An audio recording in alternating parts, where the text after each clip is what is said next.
প্রমাণ সমেত ফুলদাকে হাজির করে চিত্রার মুখোশ খুলে সঞ্চিতাকে কলঙ্ক মুক্ত করলো কথা।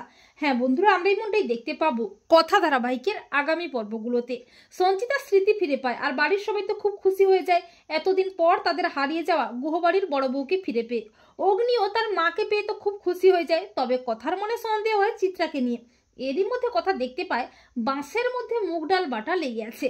তখন কথা বেশ বুঝতে পারে মেজমাই চক্রান্ত করে মাকে মেরে ফেলতে চেয়েছিল। কথা বলে মেজমার উপর নজর রাখতেই হবে।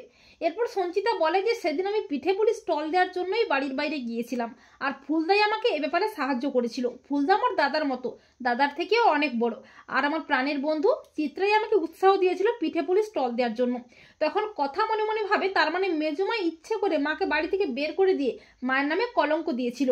এরপর অগ্নি কথাকে কাছে টেনে নিয়ে তার ভালোবাসার কথা জানায়, আর চিত্রা নিজেকে বাঁচাতে পালাতে থাকে, কিন্তু কথার কাছে হাতে নাতে ধরা পড়ে যায়।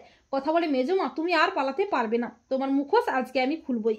এরপর কর্তা দাদু যখন সঞ্চিতাকে দোষারোপ করছে, সঞ্চিতার দিকে আঙ্গুল তুলছে, তখন কথা চিত্রাকে টানতে টানতে নিয়ে গিয়ে বলে মা কোনো অন্যায় করেনি, এতদিন যে মায়ের নামে মিথ্যে বদনাম দিয়েছিল সে আর কেউ নয়, চিত্রা গুহ।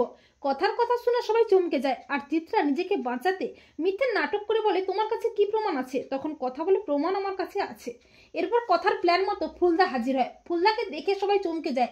অগ্নি বলে মিস্টার রয় আপনি এখানে? তখন ফুলদা বলে হ্যাঁ, আমাকে তো একজন মহিলা ফোন করে এই ঠিকানাতে আসতে বললো, তবে মহিলাটির গলা খুব চেনা চেনা লাগলো। তখন কথা বলে পাচক মশাই আমিও ওনাকে আসতে বলেছিলাম। সঞ্চিতা বলে ফুলদা কতদিন পর তোমাকে দেখলাম, কেমন আছো তুমি? ফুলদা বলে আমি তো ভালোই আছি, কিন্তু তুই এত বছর কোথায় হারিয়ে গেছিলি? সেই যে বললি পিঠে পুলি উৎসবে স্টল দিবি, তারপরেই তো তোর আর দেখা পাওয়া যায়নি, কত বছর পর তোকে দেখলাম রে। আর চিত্রা তো প্রচন্ড ভয় পেয়ে যায়।